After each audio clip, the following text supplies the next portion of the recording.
ሰሞታኔ ዘለኝ كرمتم لكك بالسلسلة فغرين عياسركني لبي وزيدك يا بغد كيمكني بركما قبتدر ليلة ليلة ليلة فاطمة فاطمة ከኚህ ዛሬም ድረስ ስንሰማቸው ከሚያስደንቁ ሙዚቃዎች ጀርባ እኚህ ሁለት አንጋፋ ሙዚቀኞች አሉ። ጆቫኒ ሪኮና ሰላም ስዩም ሰላሚኖ። ጆቫኒ ሪኮ በኢትዮጵያ ሙዚቃ ውስጥ ስሙ በጉልህ የሚጠራ በቤዝ ጊታር አጫዋወቱ ባለው ልዩ ችሎታ የሚደነቅ ነው። ጆቫኒ የአይቤክስ እና የሮሃ ባንዶችን በመመስረት ብሎም በመምራት ትልቅ አሻራውን ያኖረ ሙዚቀኛ ነው። ሰላም ስዩም ሰላሚኖ የአይቤክስ ባንድና የሮሃ ባንድ መስራች ሙዚቀኛ ነው። ሰላም የሊድ ጊታር አጫዋወቱ የሙዚቃ ዕውቀት ልህቀቱን ያስመሰከረበት ነው። ሰላሚኖ በኢትዮጵያ የሙዚቃ ታሪክ ላይም ጥናት በማድረግ ለሙዚቃ እድገት የተጋ አንጋፋ ሙዚቀኛ ነው። ሙዚቀኞቹ የኢትዮጵያ ሙዚቃ ከሀገር አልፎ በሌላው ዓለምም እንዲደመጥ ማድረግ የቻሉ ናቸው። ከአይቤክስ ባንድ የጀመረው የሙዚቀኞቹ ጥምረት 50 ዓመታትን በተወዳጅነት መዝለቅ ችሏል። ይህም በሙዚቃችን ዘርፍ ታላቅ ጥምረት ተብሎ ሊጠቀስ የሚችል ነው። አብረን ከሰራናቸው ከኛ ጋር የነበሩት እንግዲህ ነፍሱን ይማርና ቴዎድሮስ ምትኩ የሚባል ነበር፣ በጣም ጎበዝ ሳክስፎኒስት። እንዲሁም ደግሞ እሱም ነፍሱን ይማርና ተስፋዬ ወዶ የሚባል ድራመር ነበረ። በጣም ሰዓት ይሆን ልክ እንደ ሰዓት በጣም ይጫወት እንደነበረ። በተጨማሪ በአሁኑ ጊዜ አሜሪካን ሀገር የሚገኝ ደግሞ ፍቃድ አምደ መስቀል ይባል ነበረ ከኛ ጋር አሁንም አለ እና እንደገና ደግሞ እዚህ ዓለም በሞት የተለየው ደግሞ በጣም ጎበዝ የነበረ ኪቦርዲስት ደረጀ ጎንን ነው። እንግዲህ የነዚህ ውህደት ነው እንግዲህ ስራዎቻችንን የሰራ ነው። በዛ ጊዜ ኃይለ ማርያም ገብረ ጊዮርጊስ የሚባል ኪቦርድ ፕሌየር ነበረ። እሱ ከሄደ በኋላ ነው ደረጃ የገባውና ኃይለ ማርያም አሁን በህይወት አለ፣ ጀርመን ሀገር ውስጥ ነው የሚኖረውና አረመላመላ የሚለው አልበም ላይ ኃይለ ማርያም ነው የተጫወተው። ደረጃ ደግሞ አይቤክስ ኢንስትሩሜንታል ላይ ነው። እንደው መላመላ ኧረ መላ እንደው መላመላ ኧረ መላ አልፈልግም ፍቅር ካንቺ ሌላ አንድ ደግሞ የረሳነው ሰው ግርማ ጭብሳ ነበር። ግርማ ጭብሳ ኮንጋ ነው የተጫወተው። እዛ ላይ እንግዲህ አይቤክስ ሙዚቃዎች ላይ ኮንጋ አለ። በዛን ጊዜ አዲስ ነገር ነበርና ግርማ ጭብሳ በእንግሊዝኛ ዘፋኝነቱም ከኛ ጋር ብዙ አመት የሰራ ነው። በኮንጋ አጫዋወቱም ደግሞ ከኛ ጋር ሰርቶ ነበር። ቅድም እንዳልኩት ይሄ የኔና የሰላም ብቻ ሳይሆን ያጠቃላይ ቅድም የአይቤክስ ባንዶች የነበሩት ልጆች ተክላላ አብረን ሆነን የሰራነው የሁደት ስራ ነው እንግዲህ እና ውጤቱ እንግዲህ እንደዚህ ማማሩ መቼስ በጣም እሰየው የሚያሰኝ ነው። እግዚአብሔርን ደግሞ እኛም ደግሞ ጤናና እንትን ሰጥቶ ደግሞ እዚህ መድረሳችን ደግሞ በጣም እናመሰግናለን።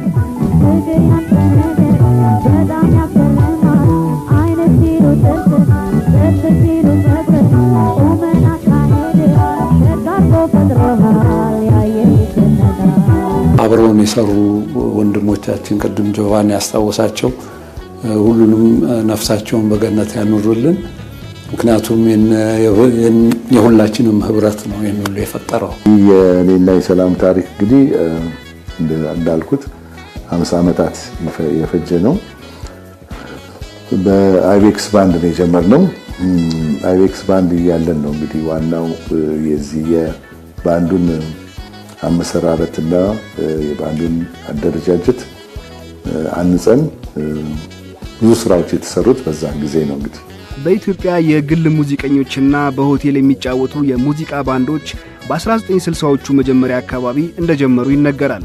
ከጊዜ በኋላም በተለያዩ ሆቴሎች የሙዚቃ ባንዶች መደራጀት ሊስፋፋ ችሏል። በተደራጀ መልኩ ሙዚቃ ማቅረብ ከጀመሩ ባንዶች አንዱ ከ1972 እስከ 1979 ዓ.ም የቆየው የነ ጆቫኒ ሪኮና ሰላም ስዩም አይቤክስ ባንድ ነው። በተለይም ከአይቤክስ ባንድ በኋላ ጆቫኒ ሪኮና ሰላም ስዩም ሮሃ ባንድን መስርተው በጊዮን ሆቴል ሙዚቃ በመጫወትም ሆነ በመቅዳት ዘመን ተሻጋሪ የሆኑ በርካታ የሙዚቃ ስራዎችን አበርክተዋል። አይቤክስ መሰረቱ ዋናው ቤቱ ራስ ሆቴል ነው የነበረው። ግን አይቤክስ በተለያየ ምክንያት የተወሰኑ ሰዎች ሲቀነሱ በቀሩት ሰዎች ሌሎች ጨምረን ሮሃ ባንድ ሲመሰረት እንግዲህ ሂልተን ነበረ የመጀመሪያ ቦታችን። ከዛ በኋላ ወደ ጊዮን ሄድን። ግን ዋናው ጊዮን ነው ለኛ። ምክንያቱም ራስ ሆቴል መንገድ ዳር የተሰራ ስለሆነ የመኪና ጩኸት አለ፣ ክላክስ ብዙ ነገር አለና ያ ስለሚረብሸን ለቅጂ ጠቅሞናል ማለት አልችልም። መሰረት ቤታችን ስለሆነ ብቻ ነው የምናደንቀው። ሂልተንም እንደዚሁ መቅረጥ አንችልም ነበር። ምክንያቱም አዘጋጅተን ልንቀርጥ ስንል ያኔ አዳራሹ ደግሞ ይፈልጋል ለማታ ዝግጅትና እንድናቋርጥ ነበር የምንገደደው። ጊዮን ሆቴል ግን ዋነኛው ቦታችን ሆነ። ምክንያቱም ከዋናው ሆቴል ተለይቶ ነው ቱኩል የሚሉት ተለይቶ ስለሆነ ምንም ብናጮህ ምንም ብንል የዋናው ቤት አይረበሽም። በፈረንጆች ትልቅ ስም ያለው ሞታውን የሚባል አለ። በዲትሮይት የነበረ ትልቅ ለውጥ ያመጣ እንትን ነው እና የኛ ሞታውን ጊዮን ነች። ስለዚህ ጊዮን ላይ በጣም በአብዛኛው ስራ ደግሞ የተሰራው ጊዮን ክለብ ውስጥ ነው። ቦኝ መጥቼ ዳይሺ ፈገግ ቆየ ተሰሸ መጣለው ተበቀኝ ባረሬ ታዲያ እንዳልመለስ ናፍሬ ጣልቷል አይኗ ካይኔ ጋር ሳርቆኝ እንዴት ነጋ ንገሯ ካለኩት በላይ በሷና ውራፍት የማገር የሮሃ ባንድ ስራዎች አብዛኛዎቹ የተሰሩት በጊዮን ሆቴል ነው። በጣም አመቺ ቦታና እኛም ማንንም ሰው ሳንረብሽ ስራችንን እንሰራበት ነው። ስለዚህ ይሄ ጥሩ ሜሞሪ አለን ሁሉም ነገር ላይ። አሁን እንደዚሁ ለሚያስቅ ራስ ሆቴል የሚሽከረከረው በር እዛ ቁጭ ብለን የምንስቅበት ጊዜ አለ። ምክንያቱም ስለዚህ የማያውቁ ሰዎች ይመጡና ለሁለት ይገቡበታል፣ ይጋጫል ምናምን እና በቃ በጣም የሚያስቅ እዛ ቁጭ ብለን የምናይበትም ጊዜ አለና ሂልተን ስንሄድ ደግሞ ሽንት ቤቱ 4 ነው 5 ሽንት ቤት ከስር ክፍት ነው እና አጠገብ ያለው ሰው ይሰማል እና ለኛ ከባድ ነበር። ገዛ ቤታችን ካልሆነ ወይ የተሰጠን ክፍል ሂልተን ካልሆነ እና እንደዚህ አይነት ሜሞሪዎች አሉ። በጣም ብዙ ናቸው። እንዲሁ አንዳንዱን ልጥቀስ ብዬ ነው። ሙዚቀኞቹ ጆቫኒ ሪኮና ሰላም ስዩም በአይቤክስ ባንድ እያሉ የተጫወቱትን ስቴሪዮ የአይቤክስ ባንድ በመሳሪያ የተቀነባበረ ሙዚቃ ከ49 ዓመታት በኋላ ባሳለፍነው ዓመት አሳትመው አቅርበዋል። ከ3000 በላይ ዘፈኖች ላይ አብረው የተጫወቱት እኚህ የሙዚቃችን ባለውለታዎች ያቀረቡት አልበም በበርካታ የሙዚቃ አፍቃሪያን ዘንድ ተወዳጅነትን ያተረፈ ነው። በዛን ጊዜ ስንሰራቸው እንግዲህ በሙሉ ስሜት አድርገን የሰራናቸውና በዚህ በቃሉ ብለንም እንግዲህ አልጠበቅንም።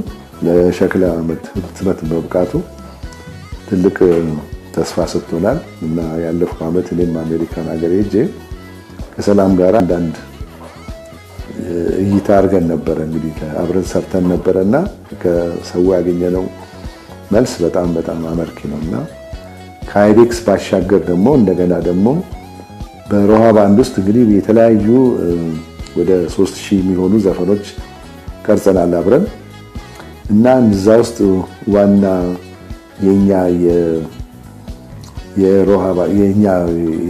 የግላችን አስተዋጽኦ የሚታይበት ዘፈኖችም ለምሳሌ የማህሙድ አለ፣ የኤፍሬም ታምሩ አለ፣ የነዋይ አለ። እነዚህን እንግዲህ የቤዝ ላይን እና የጊታር አጫዋወታቸው እንግዲህ ሲግኒቸር የሚባሉ እንትኖች ናቸውና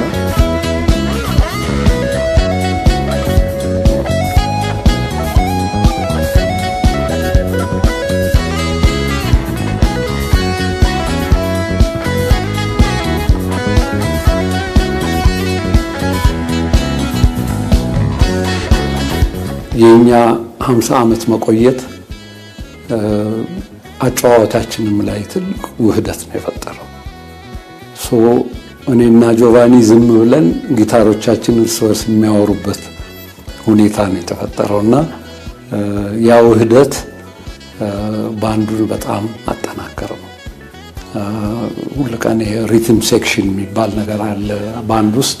ያ ጠንካራ ከሆነ ነው ሌላው የሚከተለውና ያ ሪትም ሴክሽን ጊታር፣ ቤዝ፣ ከበሮ አንድ መሆናቸው ታይት መሆናቸው አይቤክስ ላይ ብቻ አላበቃም። ሮሃ ባንድ ደግሞ የአይቤክስን መሰረት ይዞ የሄደ ስለሆነ ሮሃ ላይ ደግሞ ብዙ አይቤክስ የተከልነው ዛፍ አፈራ፣ ፍሩት ብዙ አፈራና ሮሃ ላይ በጣም ብዙ ከ300 በላይ ካሴቶች ነው የሰራነው። ስለዚህ የኔና የሱ ቤዝ ጊታርና የሊድ ጊታር 3000 ዘፈን ላይ አሉ ማለት ነው። አይቤክስ ባንድ በኋላም ሮሃ ባንድ በወቅቱ ከነበረው የአዲስ አበባ ዘመናዊነት እንቅስቃሴ ጋር ተያይዞ በተለይም በሲኒማ ቤቶች የአሜሪካ ፊልሞች ተወዳጅነትን አትርፈው መታየታቸውና ከአሜሪካ የገቡ የሸክላ ሙዚቃ ማጫወቻዎችና ሙዚቃዎች በዘመኑ የነበረውን ወጣት ትኩረት ያገኙ ስለነበር የኢትዮጵያ ሙዚቃ ከባህሉ ሳይላቀቅ ከውጭው መሳሪያ ጋር አስማምቶ በማቅረብ ረገድ ሙዚቀኞቹ አዲስ አጨዋወትን አሳይተዋል። ይህም የውጭውን ዓለም እይታን በመሳቡ ቢቢሲ በ1979 ዓ.ም ባቀረበው አንደር አፍሪካን ስካይ ኢትዮጵያ የኢትዮጵያን ሙዚቃ አጀማመርና እድገት ባሳየበት ዝግጅት ጆቫኒ ሪኮ የኢትዮጵያ ሙዚቃን መሰረቱን ሳይለቅ ስለማቅረባቸው ገልጾ ነበር። ይህም ሙዚቀኞቹ ለኢትዮጵያ የሙዚቃ እድገት ያበረከቱትን አስተዋጽኦ የሚያሳይ ነው። As you can hear, Bati is being played now in a much more livelier mood. This is because we are using the Chikchika beat. The Chikchika beat is unique to Ethiopia as reggae was once to Jamaica.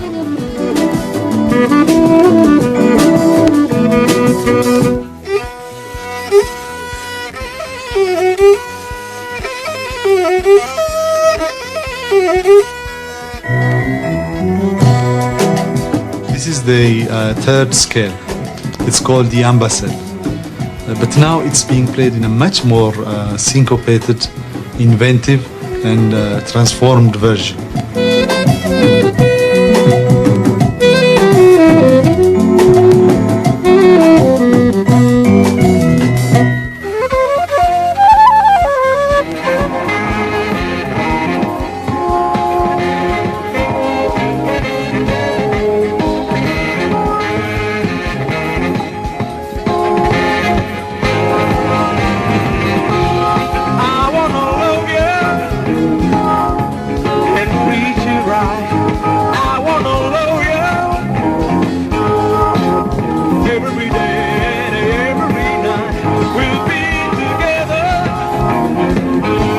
ያኔ ስንጫወት በእውነት ስንሰማቸው ከነበሩ የውጭ ሀገር ሙዚቃዎች መሳሪያዎቻችን የውጭ ሀገር ሙዚቃ መሳሪያዎች ስለሆኑ ስኪሉን ከነሱ እናገኝ እንጂ አመጣን ከባህል ጋር አገናኝተን ከራሳችን ሙዚቃ ጋር አገናኝተን አዲስ ነገር ተፈጠረ።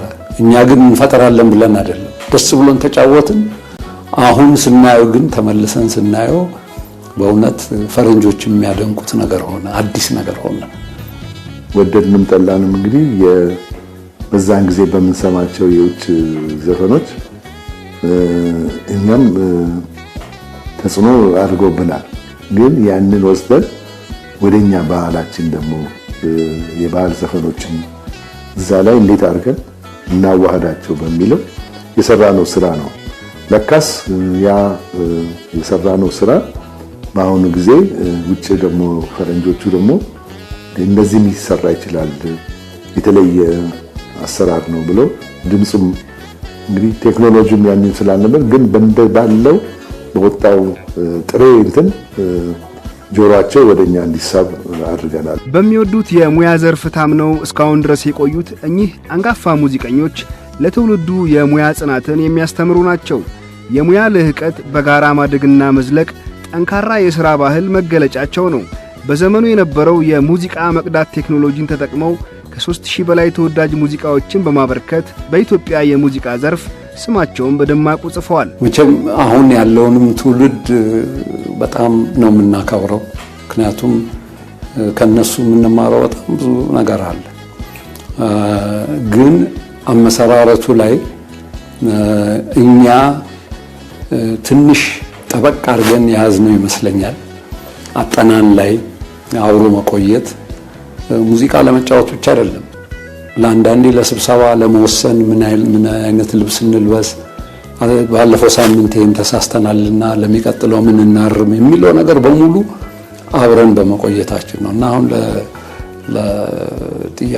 ለጥያቄው መልስ የሚሆነው ምንድነው? አብሮ መቆየት እና ኮንሲስተንት መሆን፣ በተከታታይ ያንን ነገር ለማስተካከል ያደረግነው ጥረት ውህደት ፈጥሮልናል ማለት ነው። አሁን እኛ ስንሰራ በዛን ጊዜ ቴክኖሎጂም ስላልነበረ በአንድ በኩልም እሰየው ነው ማለመኖሩ እና በግድ በጠቅላላ የሙዚቀኞች አባላት በተገኙበት ነው እንጂ አንዱ ሰርቶ ወይንም አንዱ እንትን ብሎ ሳይሆን በተናጠል ሳይሆን አንድ ላይ ተሰባስበን ይሄን ሙዚቃ እንዴት እናርገው፣ ቤዝ ላይን ይወጣል፣ ጊታር ይወጣል፣ ኪቦርድ ይወጣል፣ ሳክስፎን ሁሉም በተዋጽኦ ነበረ።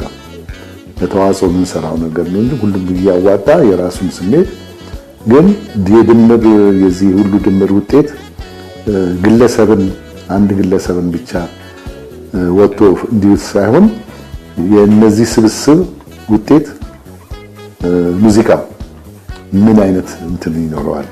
ስለዚህ እየተቻቻልን ነው እንግዲህ የምንሰራው ማለት ነው። ስለዚህ ውጤቱን ላይ ነው ትኩረቱ እንጂ የግለሰቦች እዛ ላይ ተንጸባርቀው እንዲወጡ አይደለም። ስለዚህ አሁን እንግዲህ በመሳሪያም አሰራሩም ቅንብሩ ላይ ያ ልምድ ወደ ከአይቤክስ እንግዲህ ወደ ሮሃም የሄደበትና እንግዲህ ስራዎቹም አሁን ዘፋኞቹም እንግዲህ ከኛ ጋራ መተው ነው ማጥናት ያነበረባቸው። አንድ ካሴት ለመስራት 15 ቀን 20 ቀን ግን ቅድመ ዝግጅት እነሱ ራቸው ከጨረሱ በኋላ ነው እና በደንብ ተጨንቆ ስራው ሁሉ ከተሰራ በኋላ ነበር እንግዲህ ለህትመት የሚበቃው እና ያ እንግዲህ ትልቅ አስተዋጽኦ አለው ማለት ነው።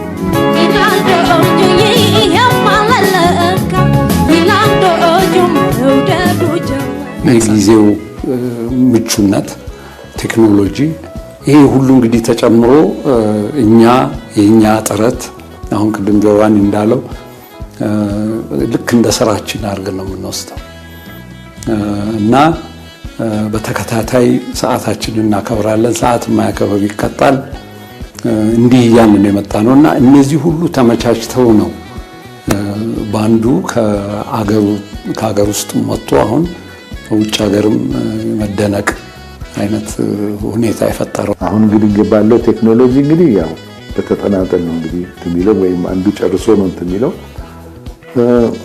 ሰላም እንዳለው እኛም አሁን ለምሳሌ ከዚህኛው ትውልድ ደግሞ ብዙ የምናደንቃቸው ነገሮች አሉ፣ ብዙ የምንማርም ነገርም አለ።